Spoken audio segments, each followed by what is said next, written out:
Okay student, यहाँ पर जो है वो कुछ इन्फॉर्मेशन गिवन है कि 1945 के अंदर जो हिरोशिमा नागासाकी के अंदर जो है वो एटम बम्स जापान के सिटीज़ हैं जहाँ पर एटम बम फेंके गए थे और अराउंड अबाउट 80,000 पीपल जो है वो उनकी डेथ हो गई थी। उसके बाद उन्होंने बहुत सारी जो एटम बम फेंका था उसके बाद बहुत सारी हार्मफुल रेडिएशन जो है उससे इमिट होती थी, अल्फ़ा बीटा गैमा, जो कि ह्यूमन बॉडी के लिए बहुत हार्मफुल हैं। तो जिससे 90% of the building in the city were destroyed. तो ये इंफॉर्मेशन है, इसको आपने रीड कर लेना है। Here are some questions related to these topics. तो first question is give 3 example of thing which have chemical energy stored in them. हमें अभी करके हैं केमिकल एनर्जी, तो आपने कोई सी 3 एग्जांपल देनी है जिनके अंदर केमिकल एनर्जी स्टोर्ड होती है।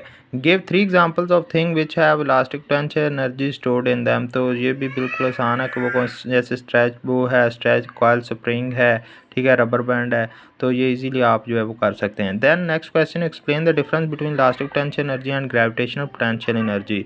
इलास्टिक टेंशन एनर्जी जब आप किसी बॉडी को डीफॉर्म करते हैं, स्ट्रेच करते हैं या कंप्रेस करते हैं, उसके अंदर जो एनर्जी स्टोर्ड होती है that energy is called elastic tension energy.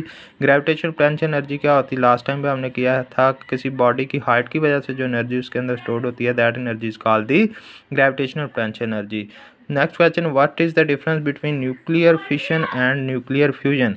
जब एक हैवी न्यूक्लियाई जो है वो 2 स्मॉलर न्यूक्लियाई के अंदर टूटता है तो ऐसे रिएक्शन को हम न्यूक्लियर फिशन रिएक्शन कहते हैं, और जब 2 स्मॉलर न्यूक्लियाई मिलकर एक बड़ा न्यूक्लियाई बनाते हैं तो उसे हम न्यूक्लियर फ्यूजन कहते हैं। Student, now we are going to discuss the another topic which is the kinetic energy. Kinetic energy क्या है, इसको मैं अपने सिंपल वर्ड्स में आपको बता देता हूँ। इसको आप रीड करेंगे, आप आसानी से इसको जो है वो अंडरस्टैंड कर सकते हैं। किसी भी बॉडी की एनर्जी मोशन की वजह से, मूवमेंट की वजह से किसी बॉडी के अंदर जो एनर्जी होती है that energy is called the kinetic energy. Kinetic energy को हम मूवमेंट एनर्जी भी समटाइम कह देते हैं, क्योंकि ये एनर्जी जो है वो मूवमेंट की वजह से होती है। तो चलें थोड़ा सा हम इसको रीड आउट भी कर लेते हैं। Kinetic energy is the energy an object has due to its motion और movement. All moving things have kinetic energy. जो भी बॉडी मूव कर रही है उसके अंदर जो एनर्जी होती है that is kinetic energy. This is why it is sometime referred as movement energy. इसको हम मूवमेंट एनर्जी भी कहते हैं। Although there are many forms of kinetic energy, this type of energy is often associated with the movement of larger objects. So the kinetic energy of an object depends on both its mass and velocity और speed. तो यहाँ पर जो है वो मैं आपको बताता हूँ, यहाँ पर बुक के अंदर नहीं लिखा गया। काइनेटिक एनर्जी को ऐसे हम लिखते हैं प्यारे बच्चों, kinetic energy is equal to 1/2 mv²। ठीक है, this is the formula of kinetic energy. तो काइनेटिक एनर्जी जो है वो 2 चीज़ों पे डिपेंड करती है, किसी बॉडी के मास के ऊपर और उसकी वेलोसिटी या स्पीड के ऊपर। तो अभी हम देख लेते हैं कि मास और वेलोसिटी के बढ़ने से या कम होने से काइनेटिक एनर्जी पे क्या इफेक्ट पड़ता है। The kinetic energy of an object depend on both its mass and velocity.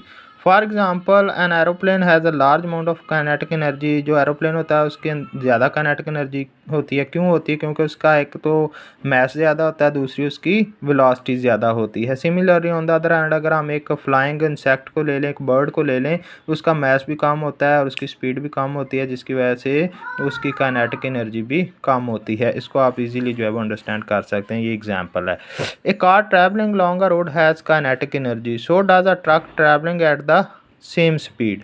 The truck has more kinetic energy than the car because its mass is greater. तो अभी मैंने आपको बता दिया यहाँ पर कि आपकी काइनेटिक एनर्जी जो है वो 2 चीज़ों पे डिपेंड करती है, मास और वेलोसिटी पे। अगर किसी बॉडी का मास ज़्यादा है तो इट मीन्स दैट उसकी काइनेटिक एनर्जी भी ज़्यादा है। अगर उसकी स्पीड ज़्यादा है इट मीन दैट उसकी काइनेटिक एनर्जी भी ज़्यादा है।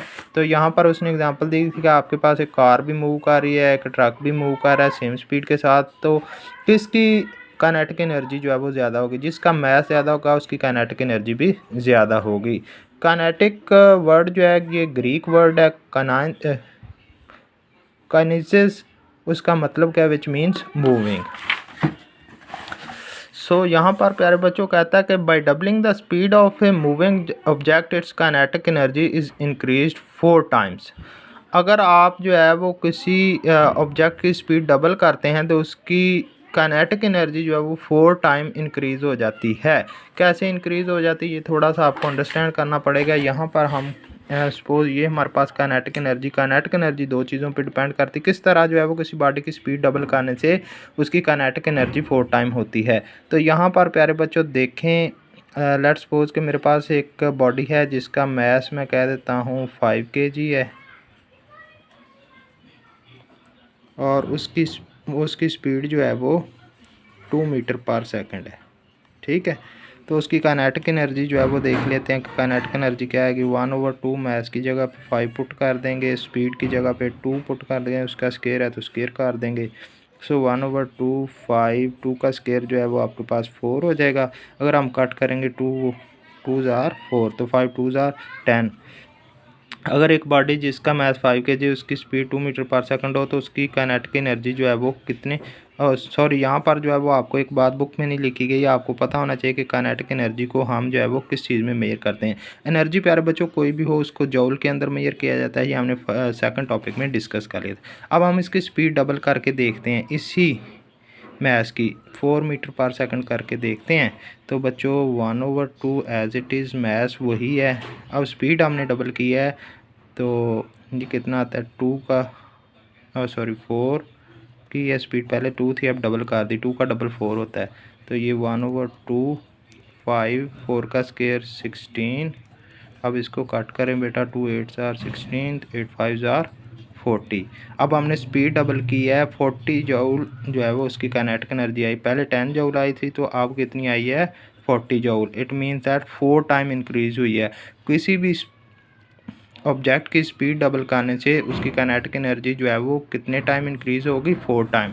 तो यही बात उसने यहाँ पे कही थी कि by doubling the speed of a moving object its kinetic energy is increased 4 times. This is why moving object like cars can cause so much damage.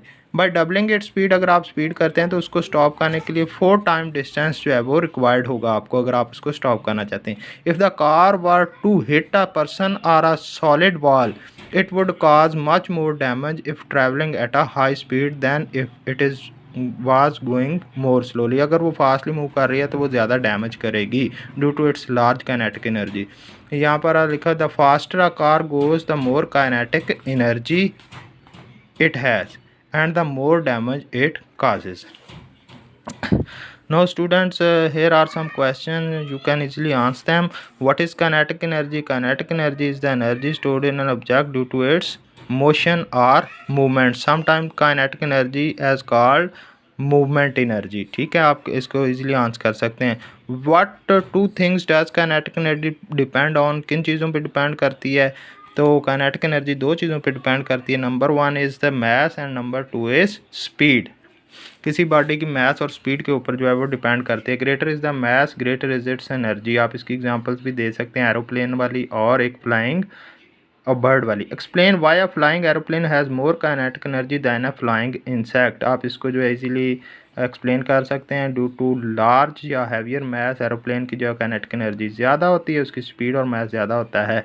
इसको आप इजीली जो है सॉल्व कर सकते हैं। Explain why a truck travelling at the same speed as a car has more kinetic energy due to the heavier mass greater mass. तो इसको भी आप आंसर कर सकते हैं। So you have to complete this topics. तो इसके अंदर आपका होमवर्क क्या है बच्चों? होमवर्क ये है कि पहला आपने ये टेस्ट साहब ये 4 क्वेश्चंस हैं, यहाँ पर भी 4 क्वेश्चंस हैं। ये सारे क्वेश्चन जो हैं वो आपने अपनी नोटबुक्स के ऊपर जो है वो नोट करने हैं। Okay, thank you.